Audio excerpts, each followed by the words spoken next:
மதுரை ஆரப்பாளையம் பேருந்து நிலைய மேலாளர் மற்றும் ஓட்டுநர் இடையே ஏற்பட்ட மோதலால் பரபரப்பு ஏற்பட்டிருக்கிறது. இது பற்றி விரிவான தகவலை தர காத்திருக்கிறார் செய்தியாளர் செல்வகுமார்.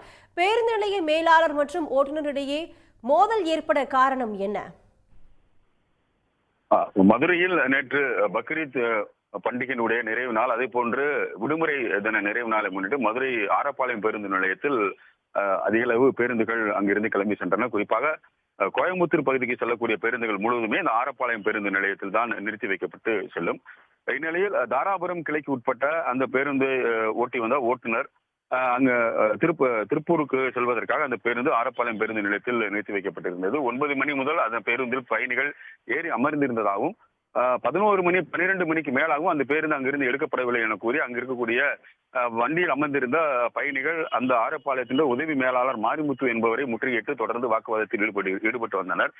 மேலும் ஓட்டுநருக்கும் அந்த உதவி மேலாளரும் இடையே ஏற்கனவே இது போன்ற வாக்குவாதங்கள் ஏற்பட்டிருப்பதாக கூறப்படுகிறது. இந்நிலையில் அந்த பிரச்சனை நடந்து கொண்டிருக்கும் பொழுதே அங்கு வந்த அந்த தாராபுரம் கிளை அந்த ஓட்டுநரையே உள்ளே அழைத்து சென்று உதவி மேலாளர் மாரிமுத்து அவருடைய காலனியால் அடித்து உடனடியாக அடித்தவுடன் அங்க இருக்கக்கூடிய பரபரப்பு ஏற்பட்டது. உடனடியாக அங்க இருக்கக்கூடிய பயணிகள் இதற்கு கடுமையான எதிர்ப்புகளை தெரிவித்தார்கள். இந்த சம்பவம் முழுவதுமாக சமூக வலைதளங்களில் பகிரப்பட்டு வந்த நிலையில் அந்த காலனியை வைத்து அடித்த அந்த ஆரப்பாளையத்தின் உதவி மேலாளர் மாரிமுத்து என்பவரை மதுரை மண்டல போக்குவரத்தினுடைய நிர்வாக இயக்குநர் இளங்கோவன் தற்போது தற்காலிக பணியிடை நீக்கம் செய்திருக்கிறார். தொடர்ந்து அவர் மீது நடவடிக்கை எடுப்பதற்கான இது துவங்கி இருப்பதாக தெரிவிக்கப்பட்டிருக்கிறது.